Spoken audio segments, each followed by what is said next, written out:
রাতে জেরেমি আমাকে টেক্সট করে যে বাঁধন অনুরাগ তোমার ম্যানেজারের নাম্বার চায়। এটা আমার সবচেয়ে হাসি পাস। আমি বলছি যে জেরেমি আমরা তো গরিব দেশের থেকে আসছি, আমাদের তো কোনো ম্যানেজার নাই, নিজেরাই তো ও আমাকে ও আকাশ থেকে পড়ছে, তো বলছে তোমার কাজ কে হ্যান্ডেল করে? আমরা আমাদের নিজের কাজ নিজেরাই হ্যান্ডেল করি। তো ও বলছে যে ঠিক আছে তাহলে কি আমি তোমার নাম্বার দিব, ডিরেক্ট তোমার সাথে কথা বলবো? আমি বলছি হ্যাঁ এটাই আমাদের দেশের সিস্টেম এখনো পর্যন্ত। তো পরে অনুরাগ আমাকে রাতেই টেক্সট করলো যে বিশাল, ও টেক্সটে উল্লেখ করলো যে বিশাল ভারদ্বাজের একটা ফিল্মের জন্য তার কাস্টিং ডিরেক্টর তোমার সাথে যোগাযোগ করবে। সো যখন আমি জানলাম, তারপরে আমি আবার একটু সার্চ করলাম যে বিশাল ভারদ্বাজ আর নামে মানে অন্য কেউ আছেন কিনা, কারণ একজন দ্য গ্রেট বিশাল ভারদ্বাজ আমাকে কেন অডিশন করবে আকাশ থেকে পড়ে, মানে হঠাৎ করে আর কি।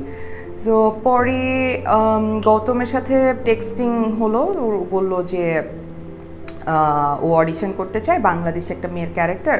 তো আমি তখন ওকে বললাম যে আমি যেহেতু কানজা, আমি খুবই একটা স্ট্রেসফুল সিচুয়েশনে, সো আমি বাংলাদেশে যাই।